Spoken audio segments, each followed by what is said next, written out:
welcome to the Sanity Series. I am here with the wonderful Vanessa Kjeldsen, a rising college sophomore. She studies journalism and was a city editor for the Daily Free Press, Boston University's student newspaper. As a sophomore, she is transferring to Northwestern University. Vanessa is dedicated to caretaking in many ways, including raising 3 chickens, 2 cats, and a dog, becoming the director of storytelling and media under the Coalition to End Abuse, and working as a summer camp counselor and coaching speech at the Boston Latin School, and many, many more. Vanessa not only takes it upon herself to look after and care for anyone around her, but she also provides a wonderful role model to every single life she touches, including my own. Everyone, please join me in welcoming the beautiful Vanessa. It's such a pleasure and honor to have you on the Charles, Vanessa. Thank you for being here. Thank you so much for having me. What a warm and beautiful introduction. I feel so honored. And I want to first start off by asking how your passion for journalism really began. Yeah, so I was involved in speech and debate all throughout high school, which I'm sure, as you know, Trom and I actually got the chance to compete with each other in high school, which was so much fun.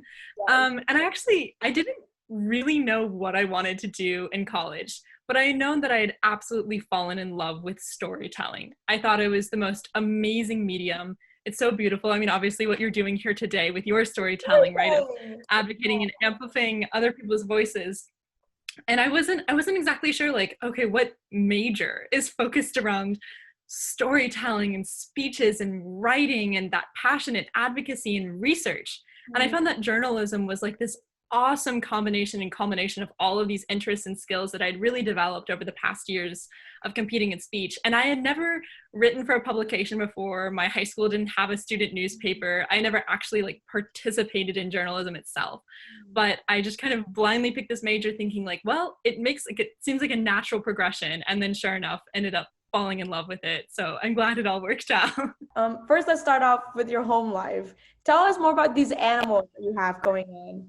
Yeah, so Trom knows about this. It's been a crazy animal party this summer.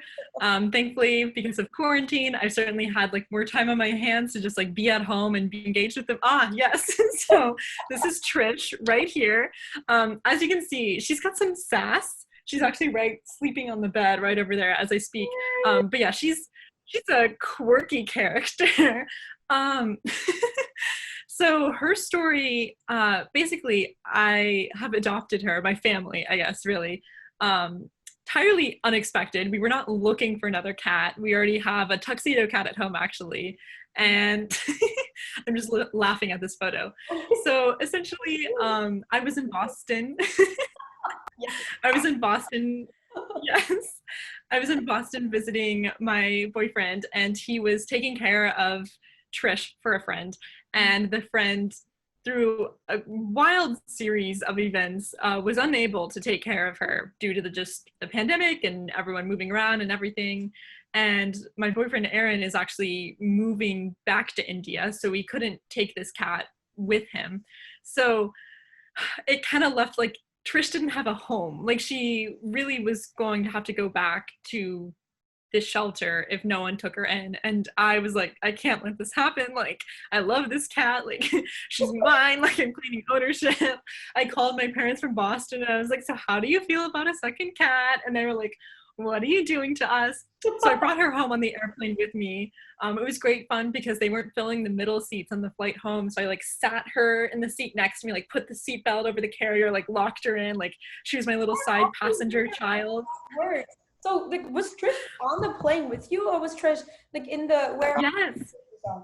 Oh, like Trish. Yeah, so she was my carry-on. Like she was like my suitcase that I like brought through the airport. Wow. I had to bring her through security, which was like nerve-wracking because they have to scan her case without her going through the x-ray machine. So they brought me to a separate room because, you know, as I said, Trish can be very sassy. So they were like, can you just like take the cat out of the carrier and hold her in the middle of the Boston Logan airport and just make sure she doesn't get away. Just like hold her while we scan her carrier. And I said, no, sir, that is not going to happen. So they took me to this like private screening room. and had me like hold the cat behind a closed door, so in case she like scratched me and ran away, she wouldn't be running wild through the entire airport, which I absolutely had nightmares of the night before. Like I was imagining her like running through like Terminal E, like cat on the loose, like the announcements, and it being like, oh, this is all my fault. So thankfully they had this separate private screening room. The lady like goes and scans her carrier, comes back, and I put Trish back in the bag. She was a good cat, thankfully. You were great, Trish. And brought her home. And yes. Now it's been just an adjustment period to like, we obviously have another cat and a dog at home, of like slowly introducing them to her and also my parents. She's a moody girl, so like we were definitely like best friends, and then to my parents she was like, whatever, I couldn't care less, like don't even pet me. So obviously that needs to be fixed. That relationship needs to be mended. So we've been working on that a lot. I'm trying to make her feel comfortable and safe, because I think she's definitely faced, unfortunately, some trauma and abuse in her past. So she's very on edge. She's a very scaredy cat. So just trying to make her feel like confident in her own space, but also being like, okay, like you need to interact with the family and like be a part of this home. So that's been exciting with little Miss Trish here. So besides Trish, what's the other cat's name? Flint and Trish. And then your dog, what's your dog's name? Peace. Okay, beautiful. You have chickens as well. Yes.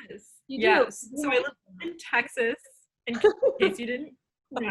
It's the most Texas thing. Get chickens. Okay. Yes. Oh, yes. So behind Drum, you can see that is Blondie, is the white one right there, kind of looking directly like at the camera. And then Cleopatra to the right. And then we also have Bellini, another chicken who's not pictured here. Blondie and Cleopatra definitely, like, I don't know if I'm allowed to say this on camera, but I get the sense that they might be lesbian lovers. And I'm all for it. I think it's beautiful. Wow. They like cuddle all the time. They talk, they hang out. It's really beautiful, honestly. Yeah. That reminds me of that one Parks and Rec episode where, I'm not sure if you watched, Leslie Knope. Yes. Two gay penguins, and it was just so great. And then the town of Pawnee in the middle of Indiana was shook by it, but she was a gay icon. That's amazing. Wow. So that I love that. So can you tell us more about this camp and what it is you do and what kind of youth you get to work with and some of the lessons and themes you've learned from them? Absolutely. So the camp is kind of in Yeehaw, Texas, just about like an hour outside of Austin. It's amazing.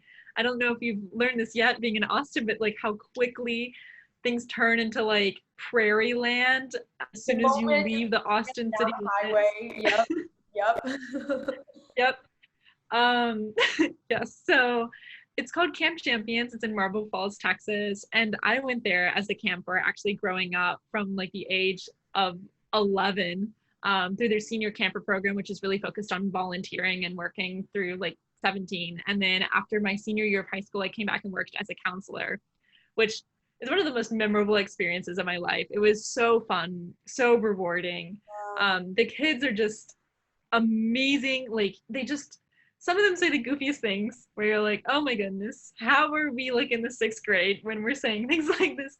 But some just say the most profound things at the same time too. And some just make you feel really old. I remember one camper telling me, she was like, wait. Taylor Swift made country music? And it's because like that whole era was before that kid was alive, and all she knows is like the Reputation era of Taylor Swift. And which for us was like, whoa, she just went rogue, like, oh my gosh, what is this Reputation album? Like, yep. Wow. Yep. Yeah, and they're all about their Fortnite dances. Love that. That was interesting. But as goofy as it is, it's so rewarding to see, because I think definitely it's an overnight camp, and it's a very cool experience because it's super internationally focused. It's strange because it's like in the middle of rural Texas, but we have counselors that come from all over the world, from Madrid to Scotland to Brazil, that come and work at this camp for the summer. And then we also have campers from China, from Mexico, from France that come. And so it's an amazing amalgamation of just like all these different cultures and accents. And it's just so much fun because you just all just share this like bond under really, really hot Texas sun with no air conditioning, just like running through sprinklers. And I think it's just such a formative experience of getting to like see all these different types of people, types of backgrounds. How did you get started with coaching? Yeah, so at Nationals in Dallas, Texas, my senior year of high school, I had some like coaches come up to me and be like, "Oh, like you're moving to Boston for college. Like what's the plan? Like would you want to come coach?" And I was like, because I love speech, right? But at the same time, I knew it was going to be a lot of change moving across the country, and I wanted to really settle down first. But this one coach in particular, Keith West, who is the director of debate at Boston Latin School, who is still always going to be like one of the most brilliant, amazing, and creative minds I've ever gotten the chance to meet, asked me to come coach for him. And I never met him before. Like I never spoken to him before, but he spoke with such passion about his students. He was so kind and so uplifting. And I was like, I want to be a part of that team. Like I didn't know anything, but I was like, I want to be a part of that team. Like I want to be on your team. And I was like, sure, I'll coach. I'm down. And he had a debate team, but he had really wanted to start up a speech team, which for those that I guess don't know the difference, that maybe watching debate is often kind of like what you think when you hear like speech and debate, right? Like people sort of arguing and they build cases and they have evidence, but speech is far more performative. It can be like almost competitive acting to like writing a script or a speech and advocating for an issue. Trom was a queen of oratory back in the day of high school, and dramatic interpretation, actually. Anyways, thank you so much for being here. And thank you to our Sanity Series audience for tuning in. This conversation would not be possible. Thank you so much. Yes, exactly. This conversation with Vanessa, the amazing Vanessa Kjeldsen, would not have been possible without your support. So please continue to tune in and be on this journey with us, and as we connect to some of the most amazing people in the world and hear more about their story. This has been Sanity Series with the Charles. I am Jem, your host. See you next Sunday. Bye, everyone. Bye.